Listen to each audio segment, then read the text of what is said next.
In Japan, glasses can be banned for women at work. However, in some companies, they have to wear high heels. These are examples of rules that apply only to women in Japan. They don't apply to men, and unfortunately, they are not the only ones. Hello, my name is Louis and I am half Japanese. I lived some time in my childhood in Japan and I went back to Japan since 2022. Hiding one's identity. In the manga world, especially in Japan, it's common for authors to hide their identity. They have some pen names, or they hide their faces entirely. Take Oda, the author of One Piece. You can count the number of pictures of him on one hand. It's easy to understand they have to protect themselves, especially from overly intense fans. But when you are a female mangaka, things get a little bit more complicated. Even today, many publishers still encourage female creators to hide their identity, and especially to hide the fact that they are women. If you are drawing a shoujo or josei manga aimed primarily at a female audience, no problem. But if it's a shonen, oh, it's off-putting to see a woman drawing manga for boys, don't you think? Yes, that's something a publisher said to a female manga artist. And in the animation industry, it doesn't seem much better. Women tend to be more realistic and good at handling daily life. Men, on the other hand, tend to be more idealistic. And fantasy films require that kind of idealism. I don't think it's a coincidence that men are the ones chosen. That's a quote from a Japanese producer, Yoshiaki Nishimura. He has worked on many Ghibli movies. But thankfully, when a manga becomes widely popular, people do eventually learn that a woman was behind the work. But publishing houses usually avoid to highlight it. For example, I'm pretty sure many people today are still unaware that Fullmetal Alchemist, Demon Slayer, and Reborn were all created by women. Banned in golf clubs. We are in the 16th century. Oh, wait, 21st century. That's when the international press discovers that Kasumigaseki Country Club, a private golf club, forbids women from becoming full members, notably by preventing them from playing on Sundays. Sunday? No woman! I agree, it's outrageous. But why did the worldwide newspapers focus on this country club just now? Well, that's because this private club was supposed to host the Olympics. Yes, Tokyo 2020 Olympic Games. Really, Japan has done it again. The Olympics in a place partially off limit for women. Great, Japan, great! And what I love the most, it's the reaction of the managers. We have received no complaints from female members regarding the rules, so we were surprised. Well, now, the reason of this partial ban isn't written anywhere, but it's easy to imagine it. Golf is the ultimate cliché of a sport for extremely wealthy people. It's a status sport, especially in Japan. For those who didn't get it, it's a sport for people extremely rich. And this is even more true in Kasumigaseki Country Club. Because maybe you're complaining about your gym being too expensive, you know, $20, $30, $40, oh my god! Well, hold on tight, because Kasumigaseki Country Club is way more expensive. Maybe you think about 100, 200, 8 million yen, $50,000. At that price, these are gentlemen who really want to hang out with other rich guys, and above all, far away from their wives. Anyway, after this controversy and a threat from the Olympic Committee, Kasumigaseki Country Club decided to grant the same rights to men and women. Woo! Forbidden places.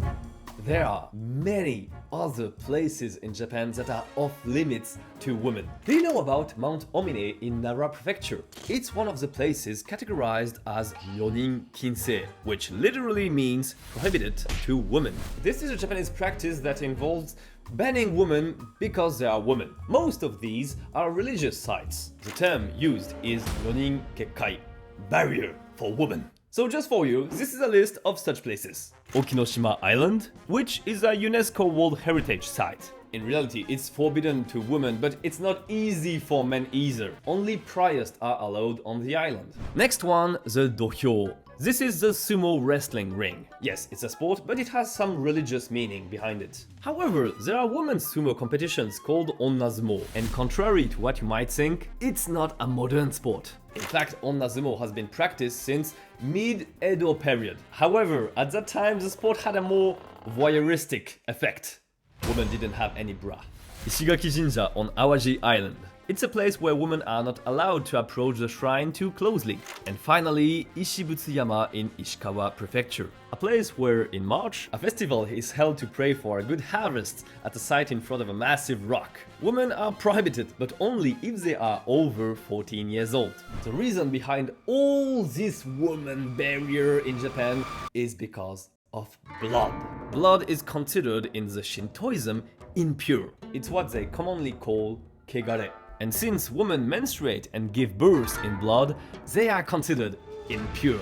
Fortunately, since you are not bathing in blood morning, noon and night, you were only banned from shrines during the time of the month when you were bleeding. But that was before the Buddhists arrived.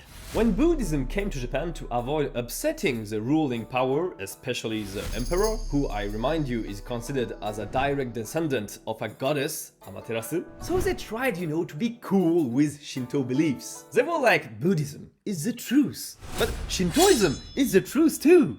And that's the reason why a phenomenon really rare occurred in Japan: syncretism. In short, it's a fusion between two religions. They really coexisted side by side, and even today in Japan, it's the same. But here is the thing. Originally, Buddhism didn't have any prohibitions against women. Yet, once the Buddhists saw what Shintoists were doing, they jumped on the bandwagon. According to Buddhist beliefs, women couldn't become Buddhas because their bodies were impure.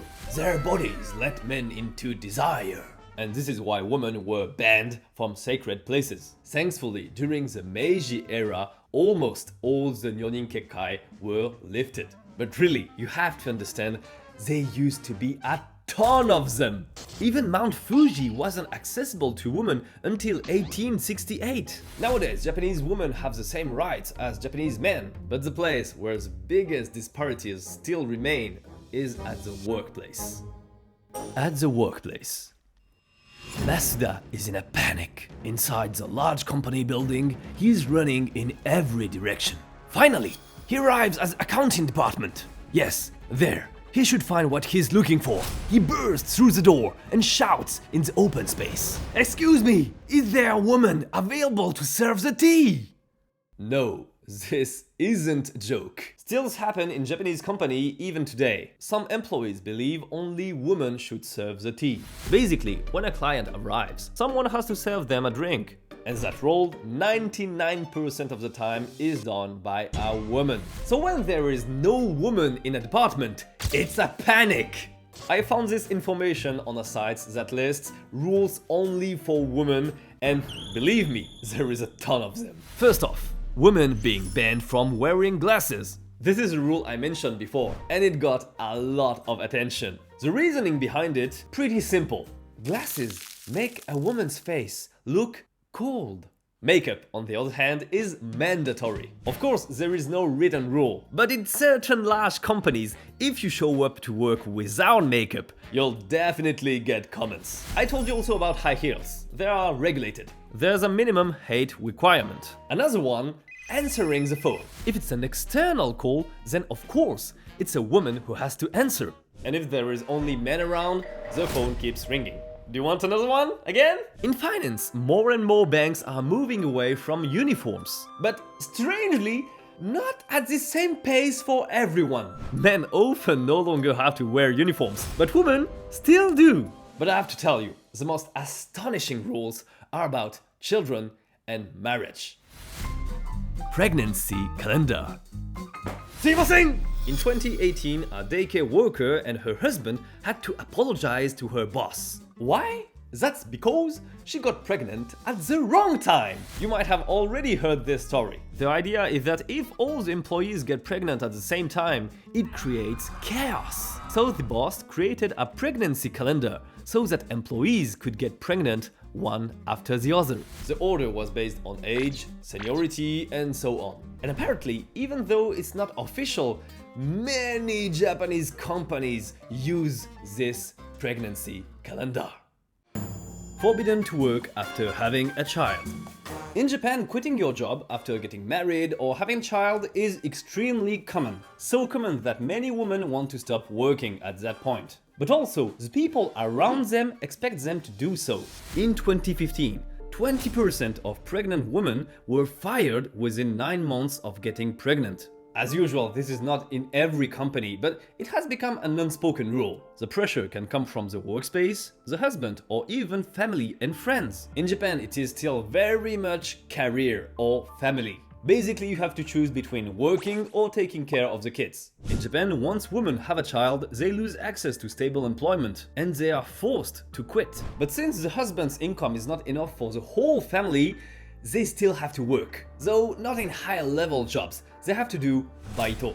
It's a part-time job which is precarious. So the situation is not so good for women at work in Japan, but it can be even harder. Forbidden to prepare this Japanese dish. In Japan, women's place is outside of the sushi chef kitchen. Yes, in Japan, women are not allowed to become sushi chef. Technically, there is no written rule, but it's a profession that's clearly been reserved for men. Or maybe was reserved, because for the past few decades, female sushi chefs have started to appear. Few women have managed to rise to the top of the Itamae-san hierarchy, earning their own clientele in high-end sushi establishments. But when I look at the comments of this YouTube video, it tells me we have still a long way to go. The least you can say is that she's given zero room for error. Those sleeves dragging everywhere. Gross! A fake artisan with no sense of hygiene. Funny how you say you don't want people discriminating against women, but you are targeting Akihabara otakus with your sushi. Yes, it's clearly, not still really well accepted in Japan. Even in conveyor belt sushi chains, where the job is more about assembling than crafting, people are still surprised to see a woman behind the counter. So why women were pushed out of this profession in the first place? You probably already know the reason. It's about temperature. I said reason, but I think it's more about an excuse some people use. Women's hands are warmer, so it affects the freshness and flavor of the fish. And you know the worst part of this? It's that technically they are right. According to a 1980 study, women's average body temperature is about 0.4 degrees higher than men's. Plus, during the menstrual cycle, it can fluctuate, rising by another 0.5 degrees after ovulation. But come on guys, can we all agree that 0.5 degrees won't affect anything? Especially when, oddly enough, these same men don't seem too much bothered by a practice called nyotaimori. For those who don't know this practice, it's about eating sushi, fresh fish, on a woman's body, naked body. I think this time it doesn't affect the freshness of the sushi, you know? Really, it's different. This very rare practice originated in Ishikawa Prefecture during the Edo period. When a client walks into the red light district with a specific fantasy, eats sashimis straight from a courtesan's genitals. She agreed, but when the shop owner found out, he kicked the client out in fury. Unfortunately, the idea had already caught on. Just to be clear, this isn't a Japanese tradition. No. It's just a very, very Japanese fantasy. And I thought it had disappeared a long time ago, but no! I easily found a very recent Japanese website from early 2024 still offering nyotaimori. And sorry for you, but I won't putting the link in the description. The red rice tradition.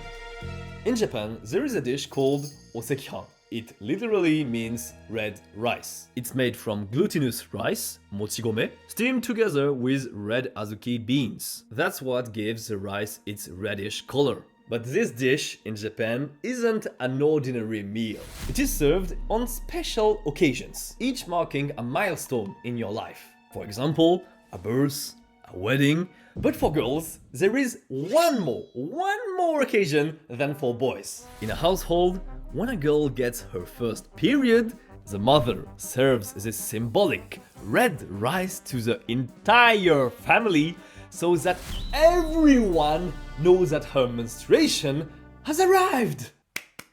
What a tradition. Yes, girls, I'm pretty sure you don't want people to know about this time I think in your life.